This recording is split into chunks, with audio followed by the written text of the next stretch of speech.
Hello everyone, নিকিস daily স্টোরিতে সবাইকে স্বাগত। তোমরা সবাই কেমন আছো? আশা করি ভালো আছো। সকালবেলা ঘুম থেকে উঠে ফ্রেশ হয়েই খালি পেটে আমি চিয়া সিডটা খেয়ে নিলাম।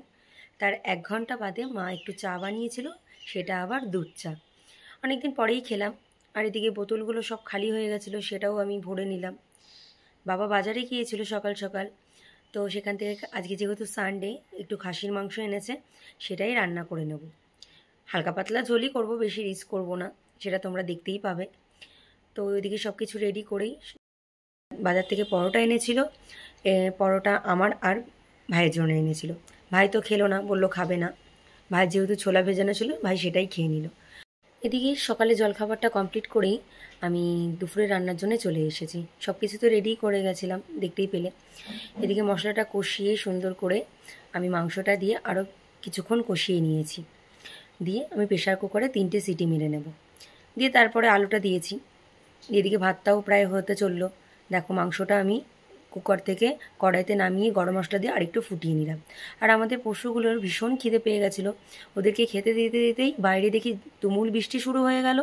তা আমি ঘরে এসে স্নান করে নিলাম। এদিকে মা ভাতটাও বেড়ে নিয়েছে, কারণ খাসির মাংস হয়েছে বলে কথা, আর বসে থাকতে ভালো লাগলো না। আমরা তো খাওয়া দাওয়া করে নিয়েছি। এদিকে বাইরে বৃষ্টি হয়ে যাচ্ছে, বিস্কুট আর আইসক্রিম ঘরে এসে বাবার বিছানাটা দখল করে নিল। দেখতেই পেলে কেমন করে ঘুমাচ্ছে। আমরাও ঘুমিয়ে নিয়েছিলাম। একেবারে সন্ধ্যেই চলে এলাম। এখন বাজে সন্ধ্যে 6:30।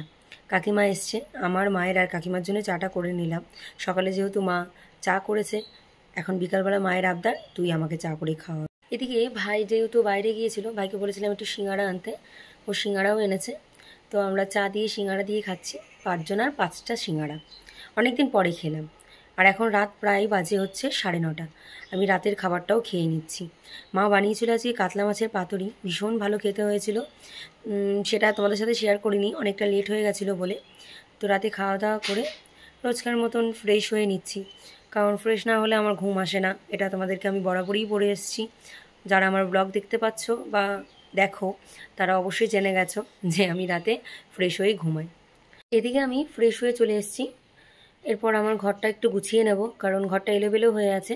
আর রাতে বিছানাটাও আমাকে করে নিতে হবে, কারণ মা ওদিকে রান্নাঘরের কাজগুলো করছে। খাওয়া দাওয়ার পর অনেক কাজ থাকে, সমস্ত এঁঠো বাসনগুলো গুছিয়ে রাখা, তারপরে যেসব খাবার দাবারগুলো থেকে যায় খাওয়ার পর সেগুলো ফ্রিজে গুছিয়ে রাখা।